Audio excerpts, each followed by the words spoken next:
जय बाबा की। बाबा जी के सारे भक्त जनों को मेरा प्रणाम। नीम करोली बाबा की दया से आप अपने इस YouTube चैनल पर बाबा के ऐसे अनन्य भक्तों के दर्शन करते हैं जो दुर्लभ नहीं, अति दुर्लभ है। आज आप मेरे साथ हैं श्री गुरुदत्त शर्मा जी के घर पर, और भक्तजनों मैं आपको बताना चाहता हूं कि श्री गुरुदत्त शर्मा जी इसी स्थान पर बैठते थे। बाबा महाराज को सुंदरकांड, हनुमान चालीसा यहाँ पर बैठ के सुनाते थे। आज मैं आपको दिखाना चाहता हूं कि गुरुदत्त शर्मा जी कहाँ बैठते थे और बाबा के कौन कौन सी पुस्तकें पढ़ते थे, जबकि नीम करोली बाबा के परछाई के रूप में श्री गुरुदत्त शर्मा जी सदैव बाबा के साथ रहे हैं। आज मैं बहुत खुशनसीब हूँ और बहुत प्रसन्न भी हूँ कि मैं आपको बाबा महाराज के एक ऐसे अनन्य भक्त से आपका परिचय करा रहा हूँ जो बाबा महाराज के कृपा पात्र नहीं, अति कृपा पात्र हैं। बाबा महाराज ने सदैव इस भक्त के ऊपर अपनी कृपा बनाई रखी और आज भी इस परिवार पर नीम करोली बाबा की कृपा है। जिस कमरे में श्री गुरुदत्त शर्मा जी बैठते थे, आप संपूर्ण वो कमरा देख रहे हैं। यही कृपा है बाबा की। जब बाबा की कृपा होगी तभी आप नीम करोली बाबा के इन भक्तों के दर्शन कर पाएंगे। परम सौभाग्यशाली है आज का दिन हमारे और आपके लिए, जो श्री गुरुदत्त शर्मा जी के उस स्थान के दर्शन कर रहे हैं जहाँ पे श्री गुरुदत्त शर्मा जी बैठते, और यही पुस्तकें हैं स्वयं अपने हाथों से रखते। देखिए गुरुदत्त शर्मा जी के बेटे की पत्नी दिखा रही हैं कि कहाँ कहाँ पर बाबूजी बाबा की पुस्तकें रखते हैं। आज भी सुरक्षित रखी हैं। यही कृपा है बाबा की। श्री गुरुदत्त शर्मा नीम करोली बाबा के ऐसे अनन्य भक्त रेलवे में नौकरी करते थे, पर 10 वर्ष तक बाबा की सेवा में लगे रहे। बाबा ने एक दिन कहा, जा अपनी नौकरी को देख जाके। तब गुरुदत्त शर्मा जी ने बाबा से कहा कि बाबा मैं जब जाता ही नहीं हूं तो नौकरी तो खत्म हो चुकी होगी। बाबा ने फिर डांटा, जा देख जाके। डरते हुए गुरुदत्त शर्मा जी अपनी नौकरी को देखने के लिए आए कि सुरक्षित है कि नहीं है। अचंभित हो जाएंगे आप भी। जब देखने के लिए गए हैं और वहां पर पूछा है कि भैया मेरी एब्सेंट कितनी है, तो ऑफिस के सभी लोग हंसने लगे। बोले, शर्मा जी आपकी तो एब्सेंट एक भी नहीं है। और साहब पूछ रहे थे कि गुरुदत्त शर्मा जी सैलरी क्यों नहीं ले रहे हैं? इससे बड़ा और क्या प्रमाण आप चाहेंगे? गुरुदत्त शर्मा जी के पिता हैं, ये बाबूजी हैं, इनको प्रणाम करिए। बाबा की ऐसी कृपा सारे ही भक्तों पर हो। ये नीम करोली बाबा के अनन्य भक्त श्री गुरुदत्त शर्मा जी के बेटे की ये पत्नी है, भाभी माँ है मेरी। बहुत प्रेम दिया, भोजन प्रसाद करवाया, और सबसे बड़ी बात है कि जो बाबा ने कहा है उसको ये फॉलो कर रहे हैं। बाबा ने कहा कि किसी को भूखा ना जाने दो। सत्य कहता हूँ, आनंद से भर गया। जब हम पहुँचे हैं तो हमसे सबसे पहले यही कहा कि चाय नहीं देंगे, पहले आप भोजन कर लीजिए। तो मैं सोच में पड़ गया कि बाबा महाराज ये क्या करा रहे हो आप? मैंने तो कल्पना भी नहीं की थी कि यहाँ पर हमको भोजन मिलेगा, पर बाबा महाराज को मालूम है कि क्या किसके साथ कब करना है। और बाबा महाराज ने अपनी कृपा की। ये देखिए गुरुदत्त शर्मा जी की फोटो है, यही है गुरुदत्त शर्मा जी। गुरुदत्त शर्मा जी ने अपने पूरे जीवन काल में कभी ये महसूस नहीं होने दिया कि आप छोटे हैं मैं बड़ा हूँ, कभी ये महसूस होने नहीं दिया। और ऐसी कृपा बाबा की जिस भक्त पर हो उसे यही करना चाहिए। यही खिड़की है, इस खिड़की के किनारे बैठ जाते थे और हनुमान चालीसा और सुंदर कांड बाबा को सुनाते रहते। गुरुदत्त शर्मा जी ने बाबा के साथ रहकर बहुत आनंद प्राप्त किया,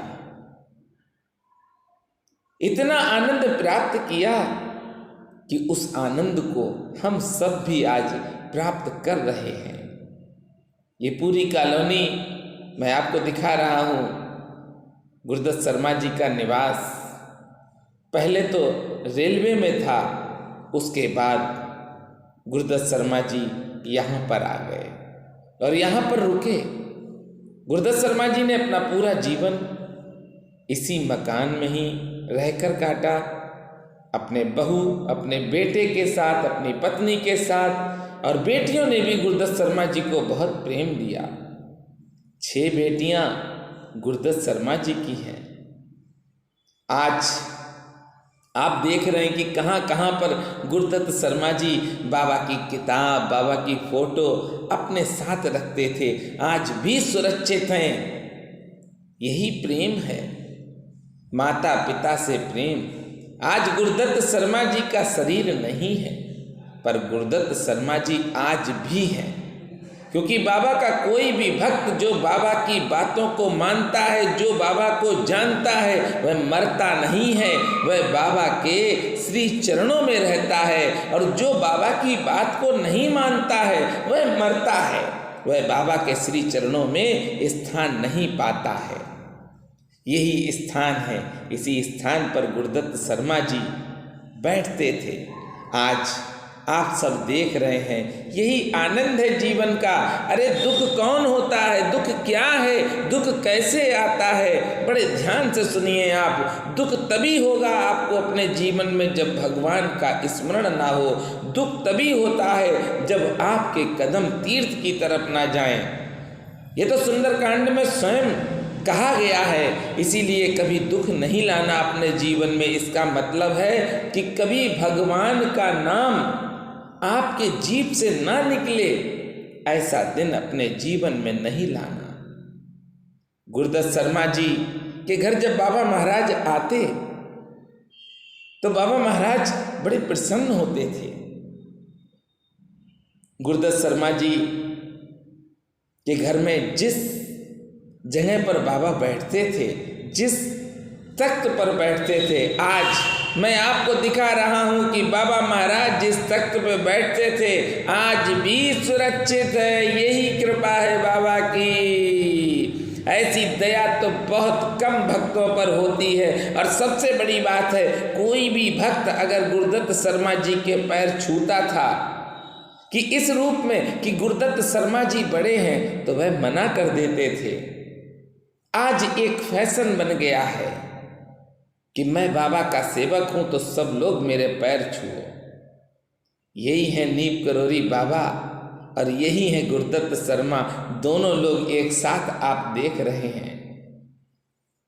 बाबा महाराज इसी पर विराजमान होते थे।